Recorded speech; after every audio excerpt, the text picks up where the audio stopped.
आप सबको सुनीता धीमन का प्यार भरा नमस्कार। एक बार फिर से आप सबका स्वागत है हिंदी मेरी जान पर। आइए, आज का विषय है पत्र लेखन। चलिए पत्र लेखन के बारे में ज्ञान प्राप्त करें। आइए अब पत्र लेखन के बारे में जानते हैं। हम सभी जीवन में कभी न कभी किसी न किसी रूप में पत्र लिखते पढ़ते हैं। पत्र द्वारा हम अपने मन के भावों को विस्तार पूर्वक दूसरों को बता सकते हैं। पत्र अनेक विषयों पे लिखे जाते हैं। मूल रूप से पत्र दो प्रकार के होते हैं। पत्र के प्रकार देखिए, यहाँ पे अभी पत्र के दो प्रकार बताए हैं, औपचारिक पत्र और अनौपचारिक पत्र। आइए अब देखें ये क्या है। औपचारिक पत्र। औपचारिक पत्र ऐसे लोगों को लिखे जाते हैं जिनसे हमारा कोई व्यक्तिगत संबंध नहीं होता, जैसे प्रधानाचार्य, संपादक, पुस्तक विक्रेता।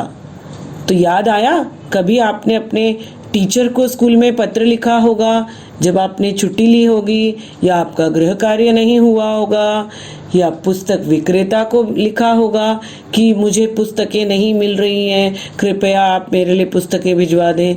ये सारे पत्र औपचारिक पत्र के अंतर्गत आते हैं। अनौपचारिक पत्र। अनौपचारिक पत्र अपने सगे संबंधियों, मित्रों आदि को लिखे जाते हैं। इन्हें घरेलू पत्र या पारिवारिक पत्र भी कहा जाता है। जैसे कि पुराने जमाने में हमारे पिताजी दादी को लिखते थे और दादा दादी हमारे पापा को लिखते थे। आज के ज़माने में तो ये चलन थोड़ा कम हो गया है। क्यों कम हो गया, ज़रा सोचो। मोबाइल का ज़माना है ना, मोबाइल में हम बातें कर लेते हैं, पत्र लिखने की ज़रूरत ही नहीं समझते। लेकिन हमें पत्र लिखते रहना चाहिए। पत्र लिखना एक अच्छी आदत है। अच्छा और प्रभावशाली पत्र लिखने के लिए निम्नलिखित बातों को ध्यान रखना चाहिए। हमें विद्यालय की परीक्षा में भी टीचर कई बार पत्र पूछती है। 10वीं की परीक्षा में तो पत्र लेखन बड़ा ही अनिवार्य टॉपिक है। तो हमें अपने पत्र को शुरू से ही लिखते समय ध्यान रखना चाहिए इन बातों का। पत्र में कम से कम शब्दों का प्रयोग करें। अनावश्यक बातें ना लिखें, मतलब जिन बातों की जरूरत नहीं है वो बातें पत्र में हमें नहीं लिखनी चाहिए। सरल भाषा का प्रयोग करें। छोटे छोटे वाक्यों का प्रयोग करें। दिनांक अवश्य लिखें। देखिए, दिनांक लिखना एक अच्छी आदत होती है। कभी भी हम अपना गृह कार्य, कक्षा कार्य या पत्र लिखें, हमें दिनांक लिखना बहुत ज़रूरी है। बिना दिनांक के तो हमें पता ही नहीं चलेगा ये बात कब लिखी गई थी और कब नहीं। आइए आज हम सिर्फ औपचारिक पत्र के बारे में जानेंगे, क्योंकि यदि आप दोनों पत्र एक दिन पढ़ेंगे तो आप कंफ्यूज हो सकते हैं। तो आज मैं आपको सिर्फ औपचारिक पत्र के बारे में बताऊंगी। अगला वीडियो मैं अनौपचारिक पत्र के बारे में बताऊंगी। उससे पहले जिन्होंने अब तक मेरा चैनल सब्सक्राइब नहीं किया है, कृपया यदि आपको सब्सक्राइब बटन लाल रंग का दिख रहा है तो उसे जरूर प्रेस कर दें, और उसी के साइड में एक घंटी का आकार बना हुआ है, उसे भी प्रेस कर दीजिए। वहाँ पर ऑल नोटिफिकेशन जो है ना, उन्हें ऑन कर दीजिए, ताकि जैसे ही मैं अपना अगला वीडियो अपलोड करूँ सबसे पहले वो वीडियो आपको मिल जाए। तो आइए औपचारिक पत्र के बारे में हम जानते हैं। औपचारिक पत्र के अंग इस प्रकार हैं। संबोधन। देखिए, जब हम अपने प्रधानाचार्य को या किसी भी पुस्तक विक्रेता को या किसी भी कार्यालय के बड़े अफसर को जब हम पत्र लिखते हैं तो हमें सबसे पहले सेवा में लिखना चाहिए।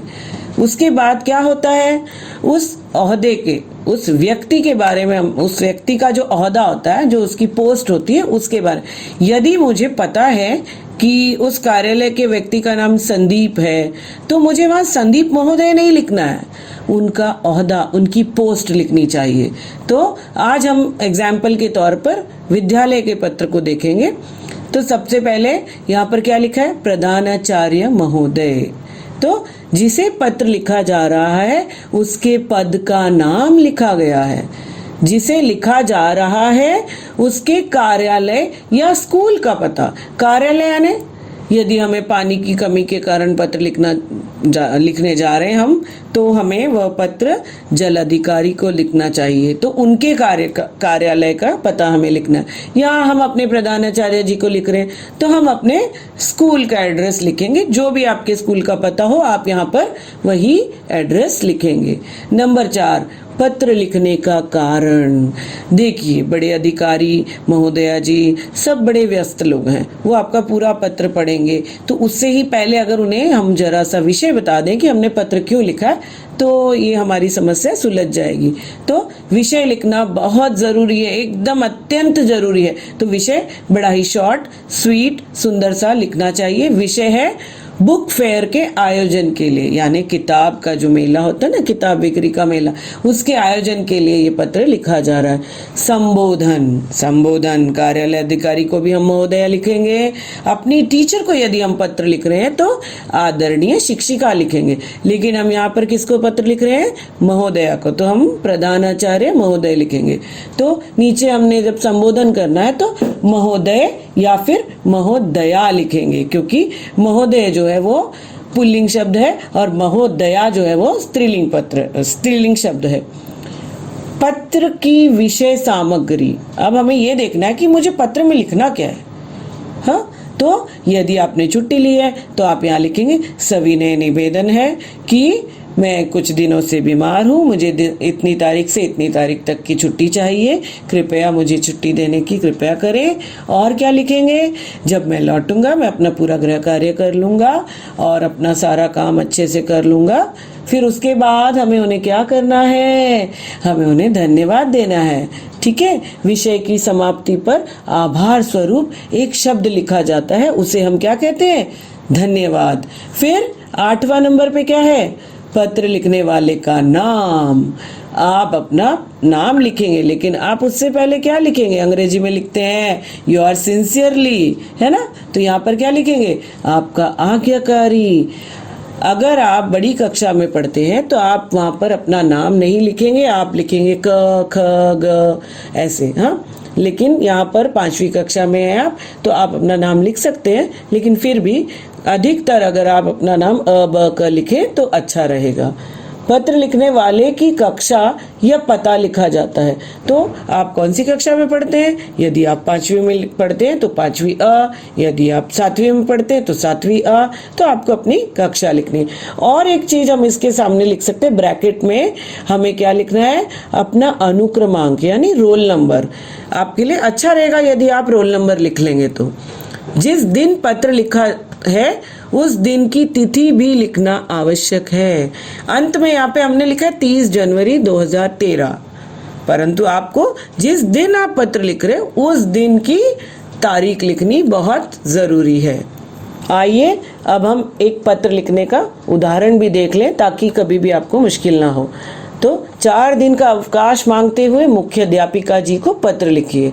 सेवा में मुख्य अध्यापिका जी, आदर्श विद्यालय, मयूर विहार, नई दिल्ली। देखो, नई दिल्ली लिखने के बाद पूर्ण विराम लगाया गया है और उसके बाद दिनांक लिखा है। लेकिन जब मैंने इसके पहले वाला स्लाइड दिखाया था तो उसमें दिनांक जो था अंत में था। तो दिनांक लिखने के ये दोनों स्थान है। दिनांक ऊपर भी, यहाँ भी लिखा जा सकता है पता के बाद, और दिनांक सबसे अंत में भी लिखा जा सकता है, लेकिन दिनांक लिखना जरूरी है। विषय देखिए, हमने जहाँ तक कहा है 4 दिन का अवकाश, तो विषय हमेशा हमारा छोटा सा सुंदर सा होना चाहिए। विषय है 4 दिन के अवकाश हेतु। अब कुछ बच्चे हेतु का मतलब नहीं समझेंगे। हेतु का मतलब होता है के लिए। आगे देखेंगे, माननीय महोदय, सविनय निवेदन है कि मैं आपके विद्यालय की कक्षा 5वीं सी का छात्र हूँ। कल विद्यालय में ही मेरी तबीयत खराब हो गई थी। घर लौटने के बाद मुझे तेज बुखार हो गया। डॉक्टर ने बताया कि मुझे वायरल बुखार हो गया है और मुझे 4 दिन आराम करना होगा। मैं आपसे अनुरोध करती हूँ कि मुझे दिनांक 28 से दिनांक 31 तक का अवकाश प्रदान करें। विद्यालय लौटने पर मैं अपना मेडिकल सर्टिफिकेट अपनी कक्षा अध्यापिका को दे दूंगा। कक्षा अध्यापिका यानी क्लास टीचर। तो अंत में धन्यवाद, आपकी आज्ञाकारिणी छात्र अवनीत कौर। तो तो यहाँ पर हमने अवनीत कौर लिखा है, आप अ ब क लिख सकते हैं। तो इस तरह से देखें, आपका पत्र पूरा जब तैयार हो जाएगा तो वो ऐसा दिखेगा जैसा अभी आपको दिख रहा है। एक लुक में हमेशा पत्र बहुत सुंदर दिखना चाहिए। पत्र की जो लिखावट है वो इतनी सुंदर हो कि पढ़ने वाले का मन उसमें रच जाए, वो उसे देखते ही बहुत खुश हो जाए और उसे पढ़ ले पूरा। क्योंकि गंदी लिखावट पढ़ने का तो मन किसी का भी नहीं करता, आपका भी नहीं करता, है ना। तो पत्र लिखने की लिखावट पर भी बहुत अच्छे से ध्यान देना है। और यदि आपके परीक्षा में कोई पत्र आए तो हमेशा नया पेज लेके ऊपर से शुरू करना है, ताकि उसका जो फॉर्मेट है, देखो पूरा पत्र देखते एक नज़र में ही कितना सुंदर लगता है। तो इन कुछ छोटी छोटी बातों का हमेशा ध्यान रखना। तो चलिए, इस बार आपने औपचारिक पत्र पढ़ लिया, अगली बार लौटूंगी अनौपचारिक पत्र के साथ। तब तक के लिए मेरा चैनल सब्सक्राइब कीजिए, लाइक कीजिए, कमेंट कीजिए। यदि वीडियो समझ में ना आए तो बार बार वीडियो देखिए और कमेंट में लिखकर बताइए कि ये वीडियो आपको कैसा लगा और अगला वीडियो किस विषय पे आप पसंद करेंगे। सब्सक्राइब करना ना भूलें। धन्यवाद।